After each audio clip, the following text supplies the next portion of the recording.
Playground! Hooray! This is the Deron Harris Podcast. Here's your host, Deron Harris. Hey everybody, what's up? Welcome back to the show. I'm your host, Deron Harris. This is my podcast. How you feeling this week? Hopefully everybody's week was good. Hopefully your mental health lasted. Mine was tested a lot this week. And man, all right. We just went through Memorial Day. It's summertime now. And usually for me, Memorial Day's neither here nor there. You know, it's never been, it's always been the first day of summer. All right, cool. Let's get it popping. What are we going to do this summer? It's got something to do with veterans, which I'm aware of. I served in the military myself, but I'm starting to have a problem. And the problem I'm starting to have was, well, let me just set it up for you. Me and my wife decided that we were going to take a ride to the beach for Memorial Day. And on our way to the beach, we live in a rural area. We live in a small town. So we have to drive through the country in order to get to the beach. So as we're driving, takes about a good 2 hours. And the majority of the way is, countryside. And the countryside is absolutely beautiful. But there were a lot of symbols on our drive that really made us feel uncomfortable. And let me set it up for you. Our drive anywhere in the country usually looks like this. We're driving around, you see Confederate flags, and usually you see Confederate flags with like a Trump 2024 flag or, Let's Go Brandon flag or some shit like that you'll see here flying in somebody's front yard on any given day, any given road, anywhere out here. So we see this a lot. But what we've seen, and it, I guess has always been there, but this is the first time that I'm starting to look at it in a different light, which is the American flag. The American flag made me feel uncomfortable, made my wife and I, who she's Latina, made my wife and I feel uncomfortable. And we kind of sat back and we were like, wow, this is the symbol of our country. This is our flag. But all of a sudden, as we rode through the countryside, and we just saw a multitude of flags everywhere you looked. And along with those flags, we see rebel flags and Donald Trump signs and all these things that kind of represent the things that people like me don't represent. Let's just put it like that. And it made me sad. My birthday is the 3rd of July. And historically, I played the part. Red, white, and blue, apple pie, fireworks, the whole 9 yards. I did the whole thing. But the deeper that I dig into, I guess, which would be the actual history of this country, the more I am kind of sad, but I'm losing, to a degree, that feeling of patriotism, that feeling of connection with this country. And driving out through the country and seeing all these American flags where I used to feel exhilarated. Yeah, my birthday, and every time I saw the American flag, yeah, go team. I joined the military, yeah. But I really started taking, I noticed it before, but I really started taking notice a couple of weeks ago when on the, I guess it was the University of Mississippi, someplace down there, the University of Mississippi, when there was a black student. She was a little heavy set, and she was protesting. I did another podcast about this. She was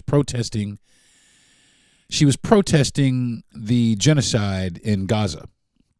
And man, lo and behold, there's a bunch of guys out here in American flag coveralls and flying flags and draped over their body, and Make America Great Again hats, and they're shouting racial slurs and obscenities at this girl and hopping around like monkeys, and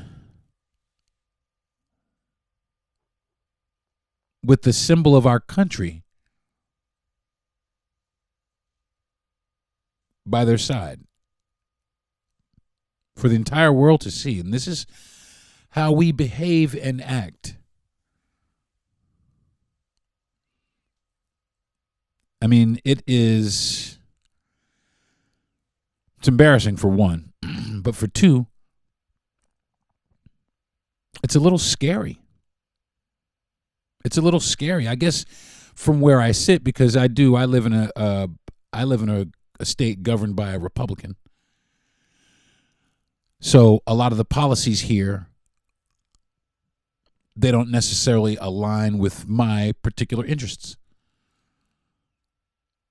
So, of course, I might see a little bit more of that, but it really sure does feel like the sentiment is that this now is America. And there are a large amount of Americans of color, not just black Americans, that are starting to look at the American flag the same way that they look at the Confederate flag. And that's crazy business right there. Because here we are pledging allegiance to a flag that has now become the new face or the new symbol for this type of hate in this country. And it just so happens to be the flag of this country. The message that sends around the world.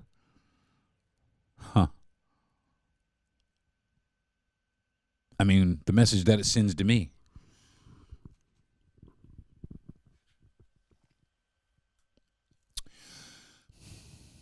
I don't know.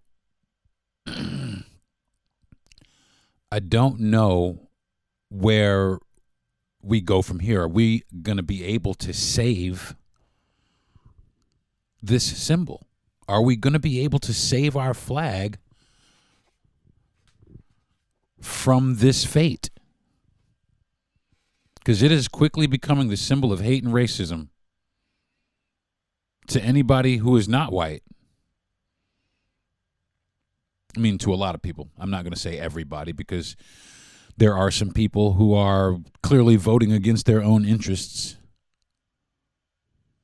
But that's beside the point. The point is that there is a movement that has hijacked the American flag, and they have used it as a symbol of white supremacy and hate. Almost as if we have no claim to it.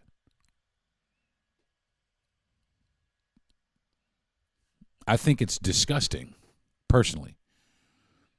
I think it's absolutely disgusting. Now, to continue the story,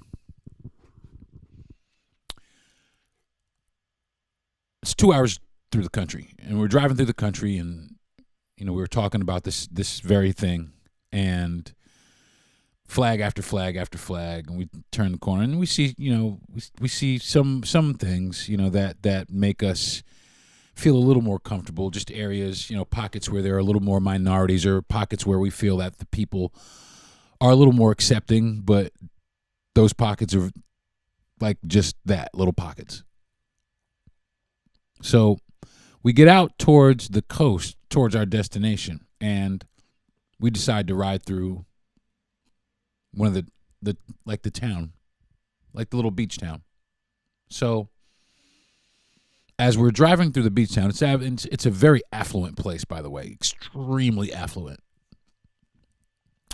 And as we ride down the main road, which is quite a long way, it's quite a long way.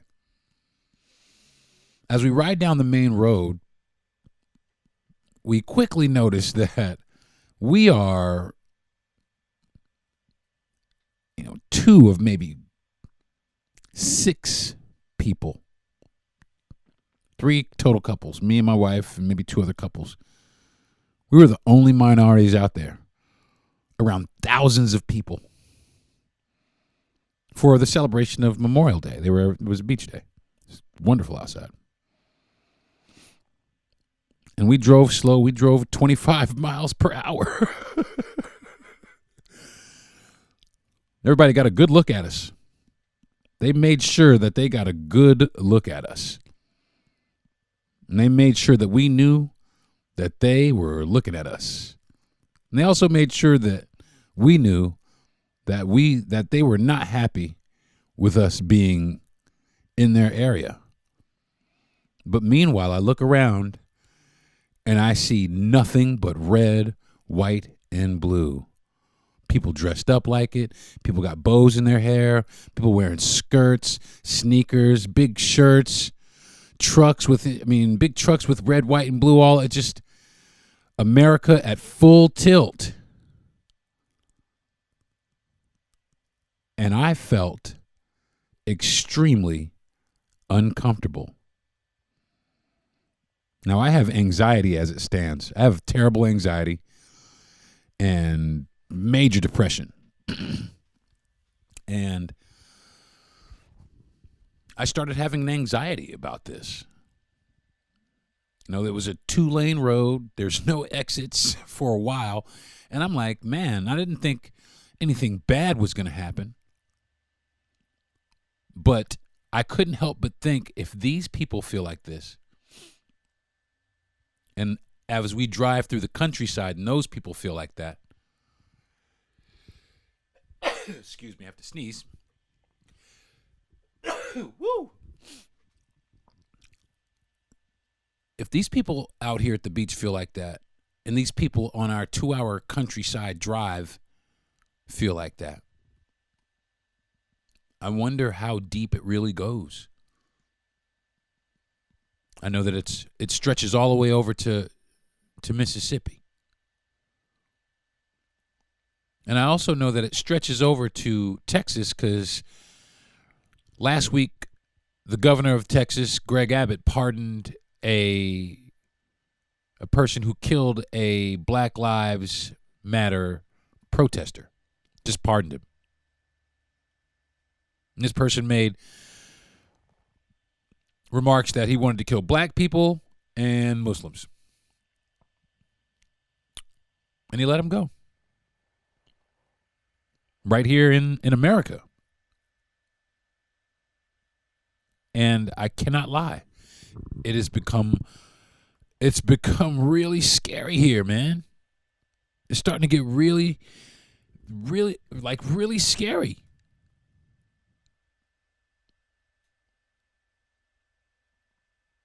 I hate going places. I hate to go places. People are just carte blanche to walk around with firearms. Take them inside just about anywhere, concealed, without a permit or anything. And one day they just don't like me. Or I'm in some place, the wrong place at the wrong time. And I know I can't think like that. And they're like, that's a slim chance to happen. But there is a chance that it could happen. right here in America. Right here in America. I'm going to take a break. And when I come back, we'll talk more about this. This is the Deron Harris Podcast.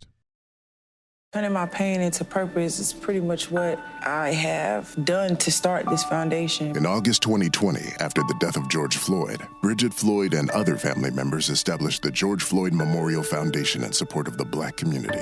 It's going to take more than just us as a foundation. It's going to take the community, the world, to make a change. Fight for racial justice for the Black community. Learn how at lovehasnolabels.com. Brought to you by Love Has No Labels and the Ad Council. Now, back to the Deron Harris Podcast.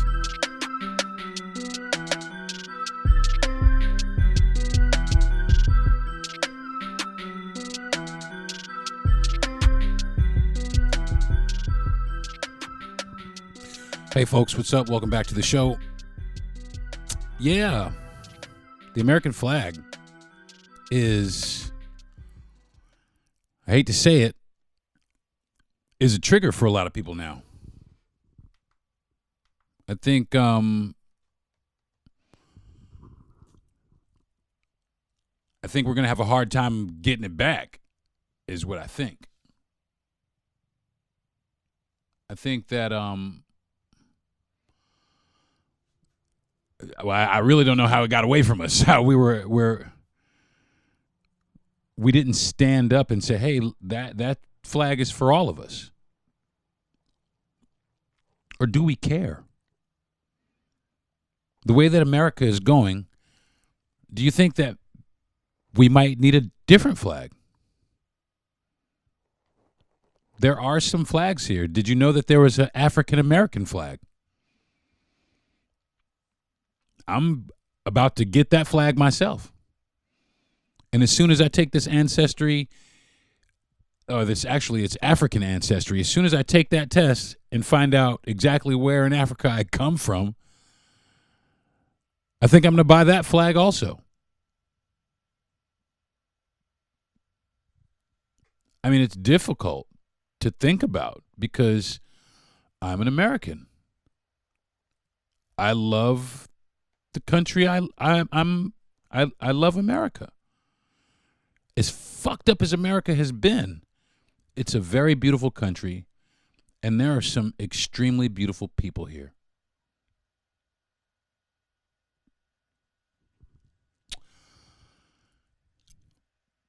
So we did make it to the beach. And we got to the beach, and it wasn't so bad. You know, there were other minorities on the actual beach, so we didn't feel so out of place. But I tell you what, on the drive there, it really did feel like we had stepped into the future of this country. If we don't wake the fuck up. And it wasn't fun. It was very uncomfortable. And I can't stress that enough to you. If you love this country, like you say you love this country, and I'm talking to the minorities, then something's got to be done, because our symbol, the symbol of freedom, the symbol for freedom, the symbol of our country has been hijacked.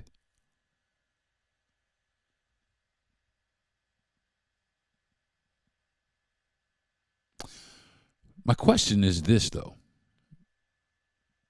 Are minorities still supposed to pledge allegiance to a flag, like I said, that has now become this new and improved symbol for hate? Are we still supposed to pledge our allegiance to that?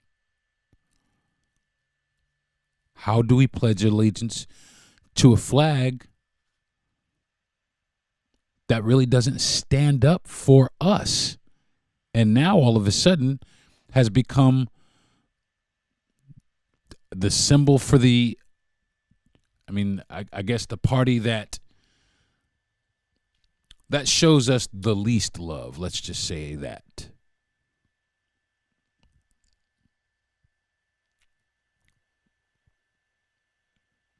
It's pretty dire. Anyway, different subject, but kind of along the same lines as the same subject. Donald Trump is found guilty on all counts. Yeah. I don't know if you can hear that, but sirens right outside my door as I say that. That's right. Found guilty on all counts. And that's got some people up at arms, needless to say. Some people are upset. They're calling it a witch hunt. And some people say he's been martyred. And no, he's just been found guilty of the shit that he did. And I have a saying, and I have coined this phrase, and you heard it here first. You heard it here first, folks. And the saying I always have, I always have that people hate being guilty of the shit that they're guilty of. They hate it. You're guilty, man. You shouldn't have did this shit in the fucking first place. You're guilty. But these people who have commandeered the flag in this guy's name, that's a scary bunch of folks. That is a scary bunch of folks. July 3rd, I will be 54. When I turned 50, my best friend and producer, his family, my wife, we all decided that we were going to float down the river. And we were on the river for 3 or 4 days out there in the wilderness. We had a little tiny home cabin. It was great. We had a wonderful, wonderful time. We floated down this river. We floated down what's called the Hijacking River up here in North Florida. And it runs into, I think it runs into the Swanee. I think it runs, either way. It runs into another river. Now, there is a state park side of this river that you can pay, and it's the state park, and they have floats that you can rent and turn back in, but that's near the front, near the beginning of the spring, near the beginning of the spring-fed river.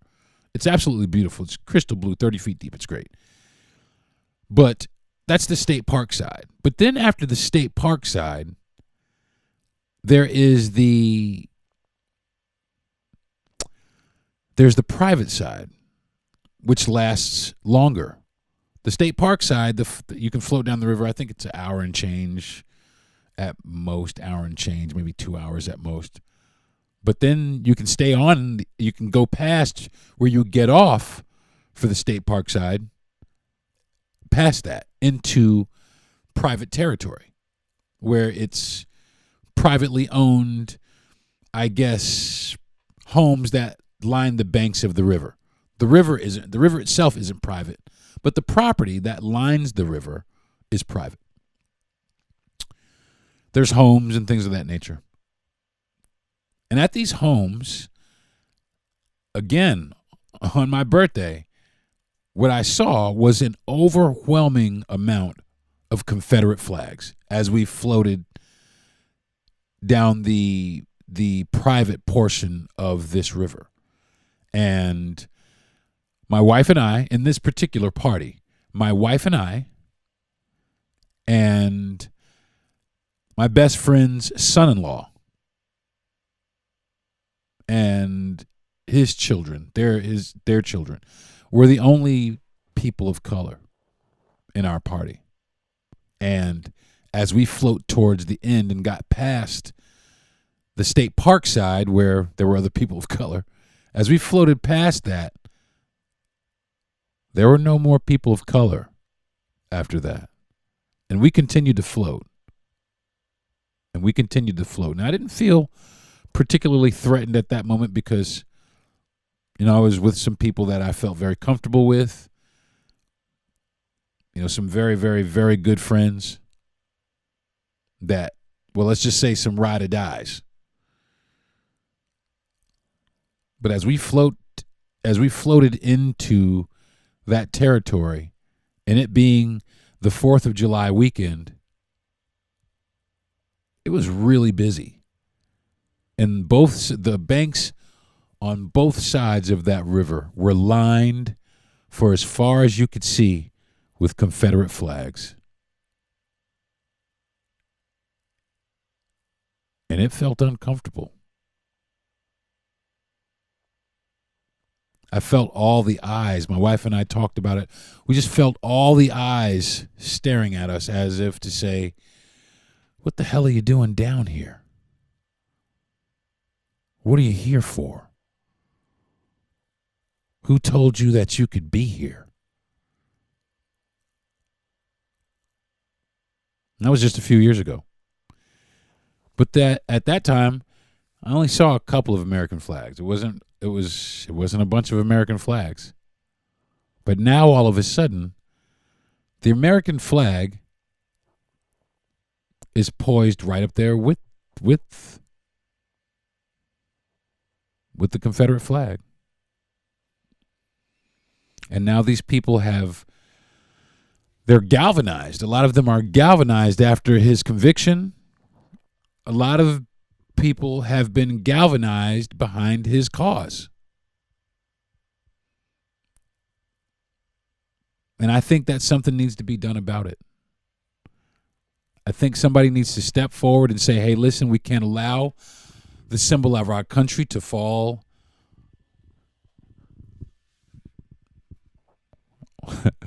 not into the clutches of the enemy, but we can't allow it to be disrespected like that. You know what I'm saying? That flag represents everybody that's on this mass of dirt. Every single one of us, not just one group of us. It represents all of us. There are black men and women, Asian, Latin, Indian men and women born in this country that have fought and died for that very flag.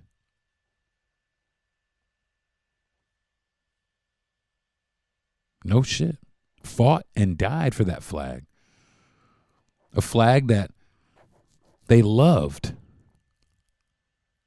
They loved that flag, and they loved the land that it came from. They loved everything about America. They loved it so much that they gave their lives for it, and they must be rolling over in their graves to see what's going on now. We are reverting in this country. We are reverting. We are going backwards.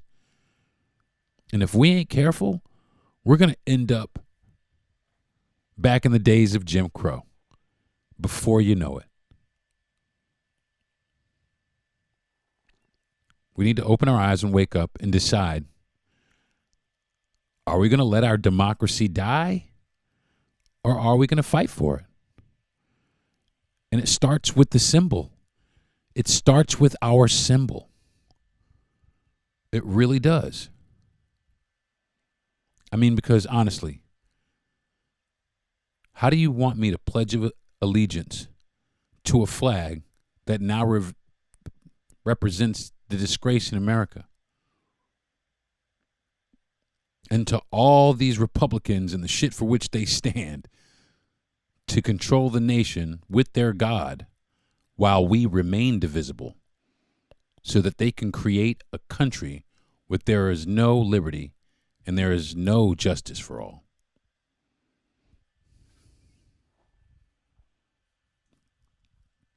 We need to figure it out, folks. So, sorry about the somber episode of the Deron Harris podcast, but I'm kind of sad about this one, and it really is depressing to realize that this is America, and if we don't do something about it, this is it's just going to get worse. I mean, because even though Donald Trump has been convicted, that does not disqualify him from running for president. It doesn't disqualify him. He's still able to run for president of the United States, which is crazy to me. I know motherfuckers that can't get a job like at McDonald's with a felony, but this motherfucker gets to be the president. I don't get it. Make it make sense. But I don't know. I guess that's for another podcast. But with that being said, I think that's going to do it for this episode of the Deron Harris Podcast. Think about that shit, folks. Think about it. Especially people of color. Are you starting to feel threatened by the American flag? I know I sure am. Thanks for joining me. I want to thank my parents. They're awesome people. I wish you guys could meet them. I want to thank my wife for being absolutely amazing and the biggest fan that I have. I want to thank my best friend, Jesse Yandel, and he's also my producer, for putting me up to this show and for also taking me down the river with your family, man. I want to thank Gentry Thomas for giving me the platform to do my podcast on. I do appreciate it.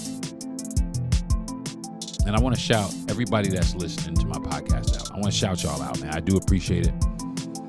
I want to thank you guys most of all, because without you, there is no Deron Harris show.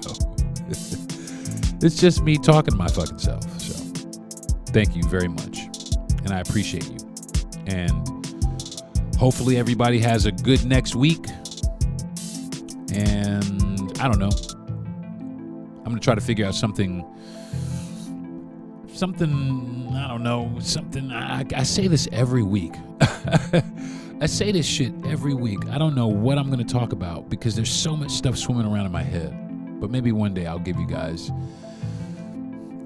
I don't know, a look into the future, some shit like that. But until then, I'm going to go in here and eat some cake. This is the Deron Harris Podcast. Thanks for listening. I'll see you next week. Peace.